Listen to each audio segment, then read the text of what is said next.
죽으시고 부활하신 주의 성령 내 안에 계시네. 주 날 위해 버림받으심으로 나 용서받고 용납됐네. 날 위해 죽으시고 부활하신 주의 성령 내 안에 계시네. 오 놀라운 주의 사랑, 날 위해 죽으신 주. 오 놀라운 주의 사랑, 기쁨으로 경배해. 내 삶 다해 주 경배해. 주 날 위해 버림받으심으로 나 용서받고 용납됐네. 날 위해 죽으시고 부활하신 주의 성령 내 안에 계시네. 오 놀라운 주의 사랑, 오 놀라운 주의 사랑, 날 위해 죽으신 주. 오 놀라운 주의 사랑, 기쁨으로 경배해. 내 삶 다해 주 경배해. 주 나의 왕, 주 나의 왕, 예수 주 나의 왕, 예수 주 나의 왕, 주 나의 왕, 주 나의 왕, 예수 주 나의 왕, 예수 주 나의 왕. 오 놀라운 주의 사랑, 날 위해 죽으신 주. 오 놀라운 주의 사랑, 기쁨으로 경배해. 고백합시다. 오 놀라운 주의 사랑, 오 놀라운 주의 사랑, 날 위해 죽으신 주. 오 놀라운 주의 사랑, 기쁨으로 경배해.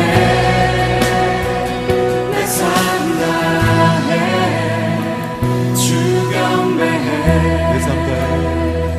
내 삶 다해 주 경배해.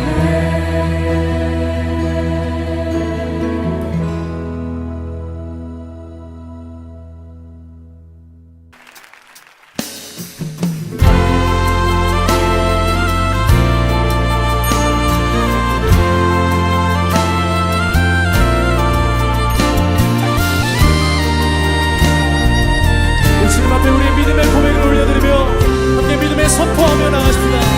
주 안에 있는 나에게, 주 안에 있는 나에게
두려움이 변하여 내 기도 되었고 첫날의 한숨 변하여 내 노래 되었네. 주님을 찬송하면서 할렐루야 할렐루야 내 앞길 멀고 험해도 나 주님만 따라가리. 내 주는 자비하셔서 주는 자비하셔서 늘 함께 계시고 내 궁핍 밤을 하시고 늘 채워주시네. 내 주와 맺은 언약을 주와 맺은 영불변하시는 불변하시니 그 날아가기까지는 늘 보호하시네. 주님을 찬송하면서 할렐루야 할렐루야 내 앞길 멀고 험해도 나 주님만 따라가리. 주님을 찬송하면서 주님을 찬송하면서 할렐루야 할렐루야 내 앞길 멀고 험해도 나 주님만 따라가리. 주님을 찬송하면서 할렐루야 험해도 나 주님만 따라가리. 주님을 찬송하면서 할렐루야 할렐루야 내 앞길 멀고 험해도 나 주님만 따라가리.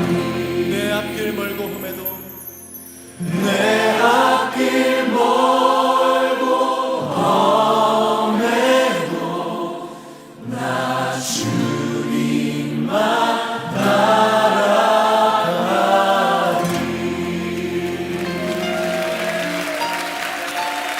우리가 주님만 따르겠습니다. 주님 신랑 되신 주님만을 따라가길 원합니다. 할렐루야.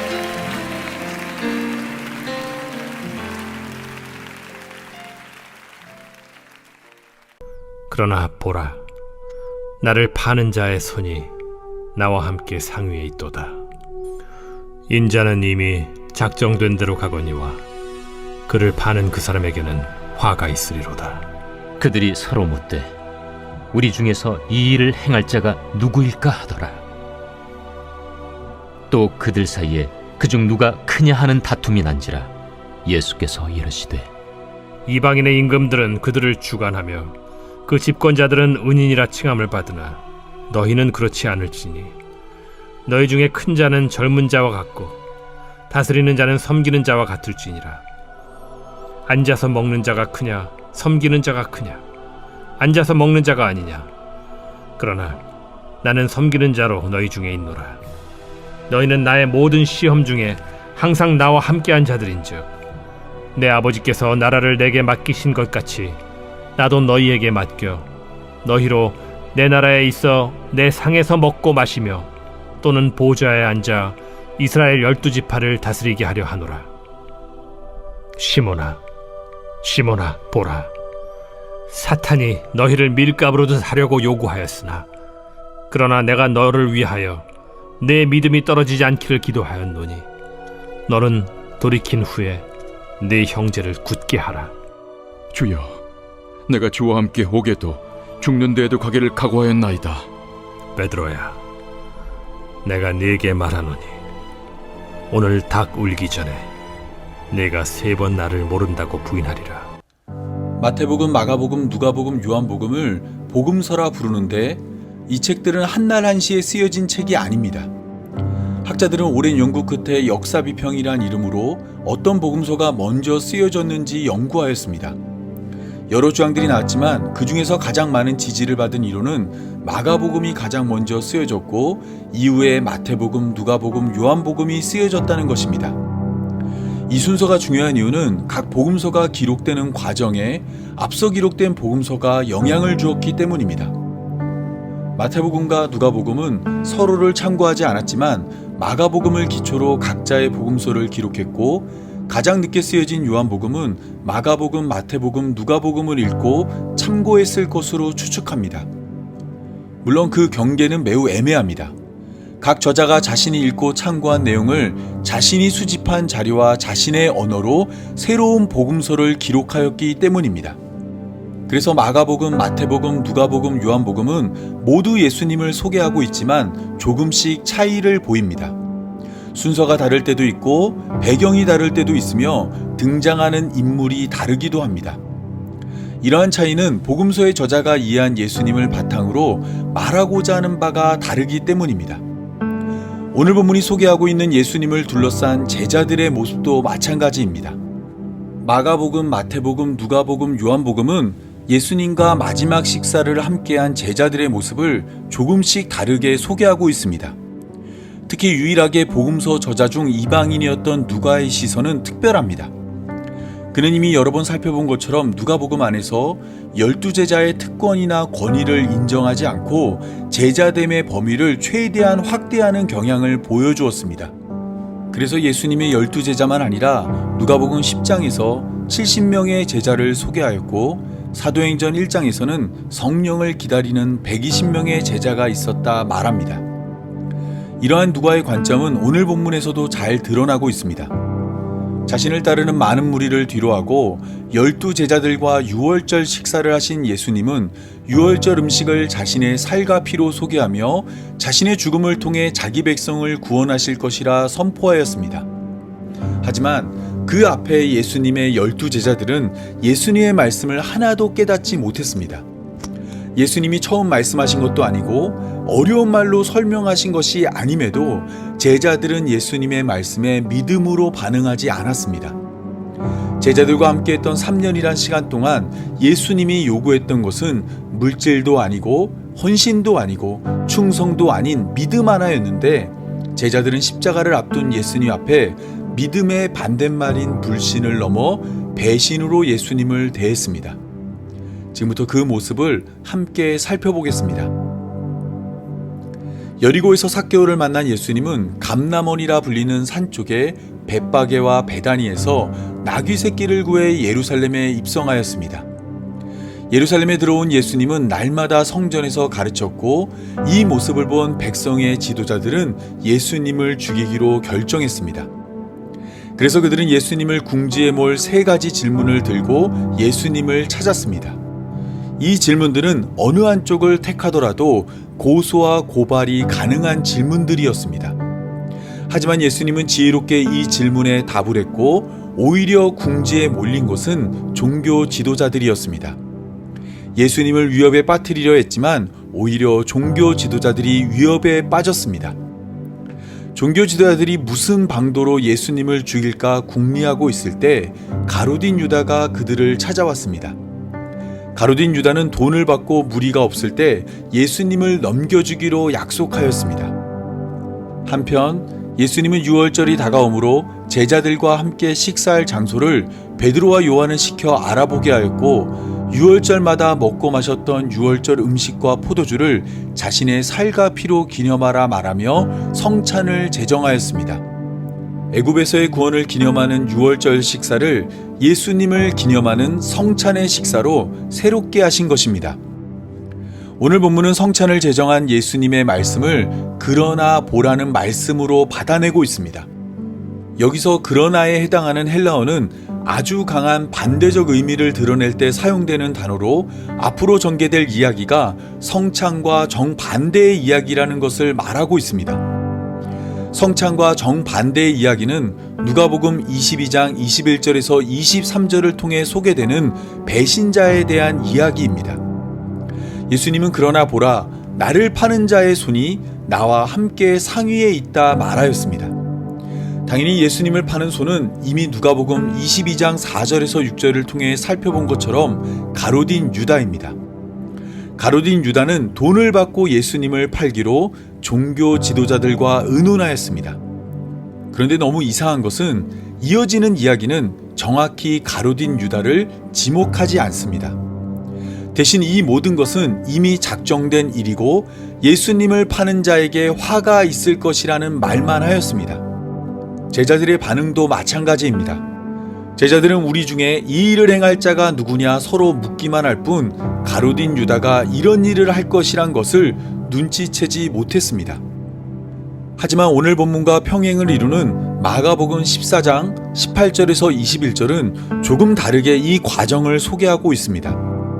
제자들과 함께 식사를 하던 예수님은 너희 중 한 사람 곧 나와 함께 먹는 자가 나를 팔리라 말하였고 이 말을 들은 제자들은 근심하며 한 명씩 자신은 아니라 말하였습니다.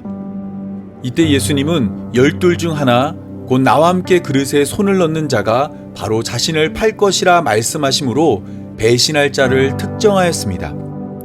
물론 이 말씀이 관계적인 친밀을 말하는지 물리적인 거리를 말하는지 불분명하지만 누가복음보다 좀 더 구체적으로 배신할 자를 지목한 것입니다. 오늘 본문과 평행을 이루는 마태복음 26장 20절에서 25절은 마가복음보다 더 구체적으로 배신할 자를 소개하고 있습니다. 마가복음이 나와 함께 그릇에 손을 넣는 그가 나를 팔리라는 말로 배신자의 색출을 맞췄다면 마태복음은 이 말씀에 이어 예수님을 배신할 가룟 유다가 예수님에게 랍비여 나는 아니지요 라는 말로 질문하는 모습과 내가 말하였도다라고 답하는 예수님의 모습을 소개하므로 마가복음보다 배신할 자에 대한 관심을 더 크게 보이고 있습니다. 모든 복음서 가운데 배신할 자를 가장 확실하게 드러내는 책은 요한복음입니다. 역시 오늘 본문과 평행을 이루는 요한복음 13장 26절에서 27절은 예수님이 떡 한 조각을 적셔 주는 자가 예수님을 팔게 될 자라 말을 한 후 그 떡을 가룟 유다에게 주었습니다. 정확하게 가룟 유다가 예수님을 팔게 될 것이라 지목한 것입니다. 이처럼 각 복음서가 예수님을 배신할 자를 다루는 모습은 조금씩 차이를 보입니다. 가장 적극적인 것은 요한복음이고 가장 소극적인 것은 누가복음입니다. 누가복음은 이미 가룟 유다가 배신했다는 내용을 소개하였음에도 예수님을 팔 자로 가룟 유다를 지목하지 않았습니다. 배신자를 찾으려는 시도도 짧고 간략하게 소개하였습니다. 가룟 유다가 처음 등장할 때부터 그를 예수님을 파는 자가 될 가룟 유다라 말하였지만 정작 예수님이 나를 팔 자가 있다 말하였을 땐 가룟 유다를 내세우지 않았습니다. 왜냐하면 누가의 눈에 예수님을 배신한 사람은 가룟 유다만이 아니었기 때문입니다. 이는 이어지는 전개를 통해 드러납니다. 누가는 다른 복음서의 전개와 달리 이어지는 이야기로 제자들의 다툼을 소개하였습니다. 누가복음 9장 46절에서 누가 더 크냐를 놓고 다투었던 제자들은 이번에도 누가 더 크냐를 놓고 다투었습니다. 제자 중에 나를 파는 자가 있을 것이라는 예수님의 말씀을 들었지만 그들은 아랑곳하지 않았습니다. 제자들의 관심은 배신자가 누구인지 아는 것보다 제자 중에 나는 몇 번째인가를 알고 싶어 했습니다. 죽음을 앞둔 예수님 앞에서 제자들은 오직 자신의 서열만 생각한 것입니다. 객관적으로 예수님의 12제자를 서열로 구분할 때 가장 높은 곳에 위치한 제자는 베드로입니다. 그런데 예수님은 이어지는 이야기를 통해 베드로가 곧 있으면 예수님을 부인할 것이라 말씀하였습니다. 베드로는 내가 주와 함께 오게도 죽는데도 가기를 각오하였다 말하였지만 예수님은 닭이 울기 전 내가 3번 나를 모른다 부인하리라 말씀하였습니다. 베드로는 죽음을 각오하며 예수님을 따르겠다 말했지만 예수님은 하루가 지나기도 전에 그가 3번이나 예수님을 부인할 것이라 말씀하신 것입니다. 때문에 누가가 생각할 때 예수님의 배신자는 가룟 유다만 아니라 예수님의 모든 제자였습니다. 돈을 받고 예수님을 파는 가룟 유다나 누가 더 크냐를 놓고 싸운 제자들이나 3번이나 예수님을 부인한 베드로는 모두 똑같이 예수님을 배신한 자들입니다. 배신의 방법만 다를 뿐 그들은 모두 예수님을 깨닫지 못했고 예수님을 믿지 못했으며 예수님을 따르지 않았습니다. 예수님이 꽃가마를 타고 사람들에게 박수를 받을 때는 함께 했지만 예수님이 십자가를 끌고 골고다 언덕을 오를 때는 예수님을 떠나 몸을 숨겼습니다. 그래서 누가는 예수님을 파는 자를 지목하는 데 소극적이었습니다. 예수님을 파는 배신자는 가롯인 유다가 분명하지만 그를 제외한 다른 제자들도 역시 그와 같은 배신자란 것을 말하고 싶었기 때문입니다. 예수님의 모든 제자는 배신자가 분명합니다. 하지만 그럼에도 불구하고 교회의 역사는 그들이 다른 길을 걸었다고 말합니다. 가롯인 유다는 자신의 죄를 스스로 짊어지고 자살로 생을 마감했고 배신자의 대표로 각인되었습니다. 남은 11명의 제자들은 복음을 증거하다 순교하였고 교회를 이끄는 사도로 각인되었습니다. 똑같이 예수님을 배신하였지만 이후의 삶은 정반대였습니다. 이러한 차이는 어디에서 비롯된 것일까요? 그 답을 찾기 위해서는 누가복음 22장 31절에서 32절을 살펴봐야 합니다. 예수님은 시몬아 시몬아 보라 사단이 너희를 밀가부르듯 하려고 요구하였으나 내가 너희를 위하여 내 믿음이 떨어지지 않기를 기도하였노니 너는 돌이킨 후에 내 형제를 굳게 하라 말씀하였습니다. 예수님은 베드로에게 사탄이 요구하고 있는 것이 있다 말하였습니다. 그 요구는 밀가부르는 것으로 이는 키를 들고 곡식을 여러 번 던져 알곡과 쭉정이로 나누는 작업입니다. 사탄은 욥기 1장에서 욥을 시험하기 위해 하나님의 허락을 받았던 것처럼 이번에는 제자들을 시험하기 위해 예수님께 허락을 요구하였습니다. 당연히 예수님은 사탄이 욥을 시험하도록 허락한 것처럼 이번에도 사탄이 제자들을 시험하도록 하였습니다. 그 시험이 가롯인 유다에게는 예수님을 파는 것으로 나타났고 예수님의 모든 제자들에게는 누가 더 크냐를 놓고 다투는 것으로 나타났으며 베드로에게는 예수님을 3번 부인하는 것으로 나타났습니다. 이때 인내하며 저항했던 욥과 달리 예수님의 제자들은 너무 쉽게 무너졌습니다. 사탄의 기질에 모든 제자가 알곡이 아닌 쭉정이로 드러났습니다.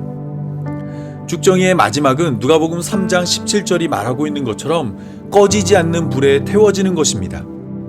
가롯인 유다처럼 죄의 값인 사망을 자신의 생명으로 지불하는 것입니다. 하지만 예수님은 가롯인 유다는 듣지 못했던 말을 베드로에게 하였습니다. 그 말씀은 내가 너를 위하여 믿음이 떨어지지 않기를 기도하였다는 것입니다. 똑같이 예수님을 배신했지만 예수님은 베드로를 위해 기도하였습니다. 그 기도가 베드로를 다른 삶으로 인도했습니다. 베드로를 향한 예수님의 기도는 베드로의 변화를 요구하는 기도가 아니었습니다. 베드로가 어떤 유혹에도 예수님을 부인하지 않고 신실하고 충직한 제자가 되는 것을 기도하지 않았습니다. 예수님은 베드로의 믿음이 떨어지지 않기를 기도했습니다. 예수님이 베드로에게 바라는 것은 자신을 부인하지 않는 신실하고 충직한 제자가 되는 것이 아니라 예수님을 믿는 제자가 되는 것이기 때문입니다. 예수님의 이 같은 기도는 비록 베드로가 예수님을 부인했지만 그 죄를 돌이켜 예수님께 돌아오는 길이 되었습니다. 도저히 자신도 용서할 수 없는 자신의 죄를 예수님이 십자가에서 도말하시고 사단의 키질에서 자유를 얻게 하셨다는 것을 믿어 구원에 이르게 하였습니다. 새 언약의 중보자이신 예수님의 기도로 죄를 짓지 않는 삶이 아니라 죄를 짓더라도 그것을 용서받는 삶을 살게 된 것입니다. 따라서 가롯인 유다와 똑같이 예수님을 배신한 제자들이 이후로 가롯인 유다와 다르게 살 수 있었던 비결은 예수님 때문입니다.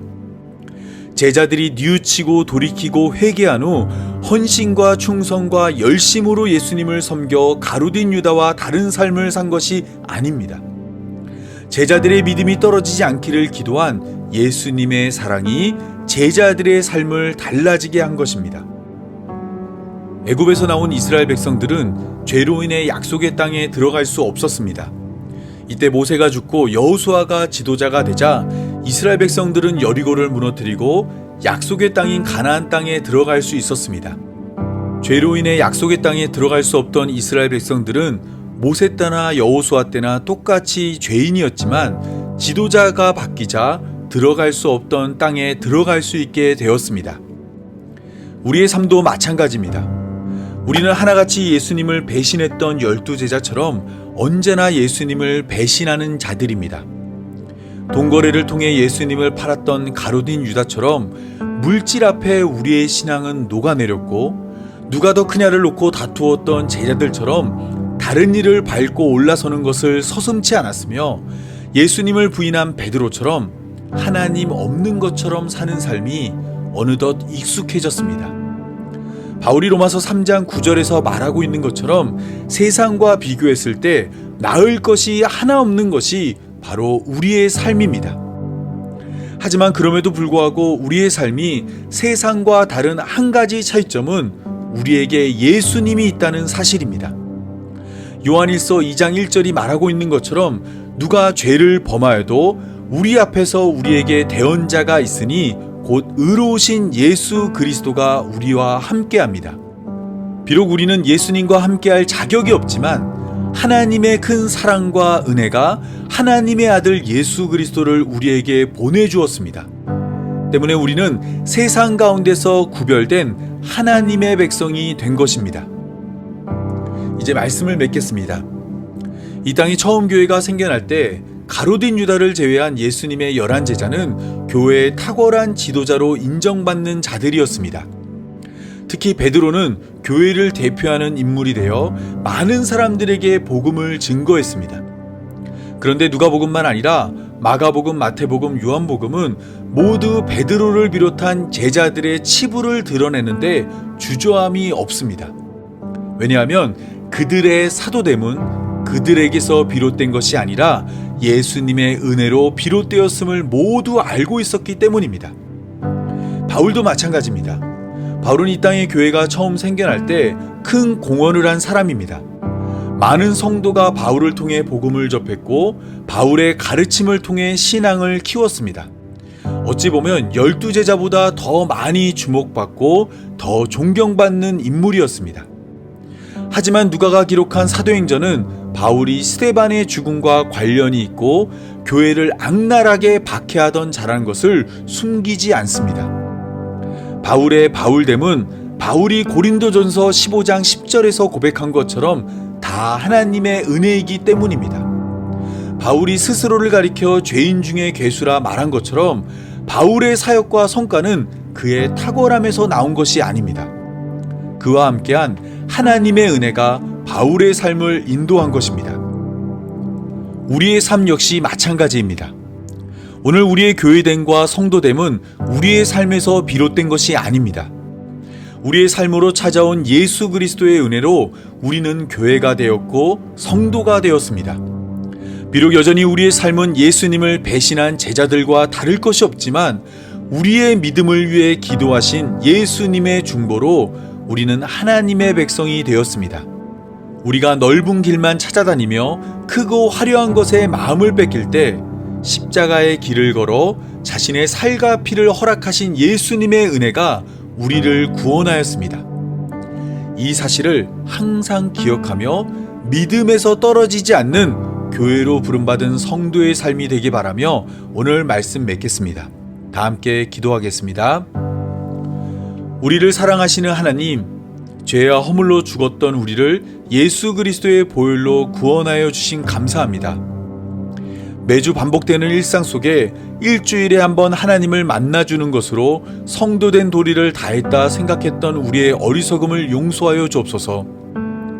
우리가 바라보지 않을 때도 우리를 바라보시고 우리가 찾지 않을 때도 우리를 찾아오시며 우리가 말하지 않을 때도 듣고 계신 하나님의 함께하심이 우리를 구원으로 인도하실 것을 믿사오니 죄와 허물 많은 우리를 구원하여 주옵소서.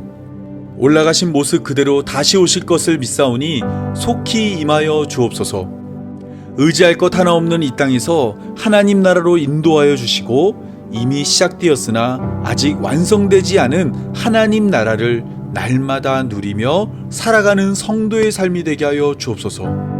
이 모든 말씀 예수님의 이름으로 기도합니다. 아멘.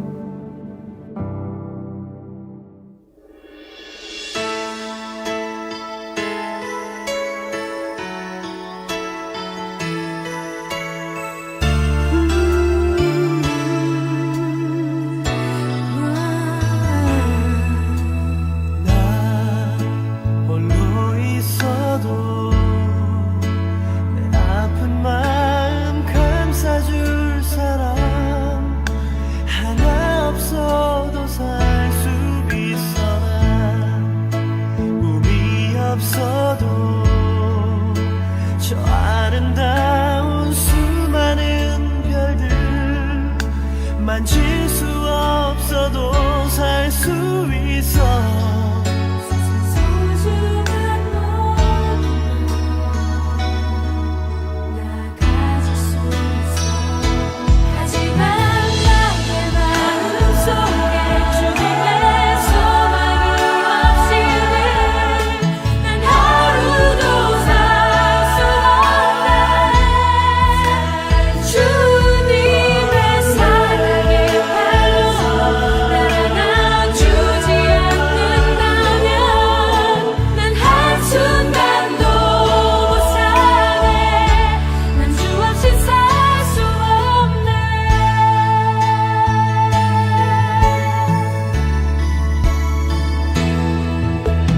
저 아름다운 세상 놀라운 일들 속에서도 난 주님만 생각해요. 나에게 불을 준다 해도 은혜로 날 감싸주시는 주님 사랑과 바꿀 수 없네. 수많은 어려움도 모두 이길 수 있죠. 하지만 나의 마음속에 주님의 소망이 없이는 난 하루도 살 수 없네. 주님의 사랑의 팔로 나를 안아주지 않는다면 난 한순간도 못 사네. 난 주 없이 살 수 없네.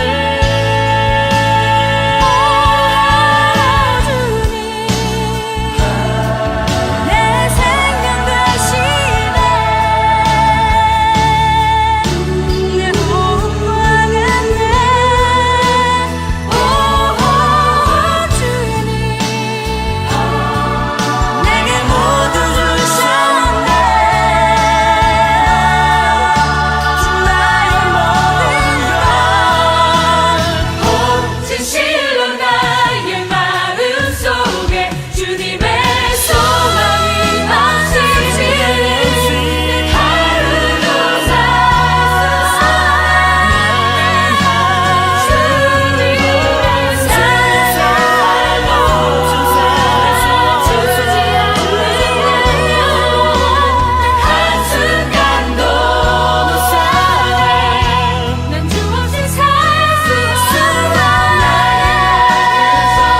주님의 소망이 없이는 난 하루도 살 수 없네. 주님의 사랑을 주지 않는다면 난 한순간도 못 사네. 난 주 없이 살 수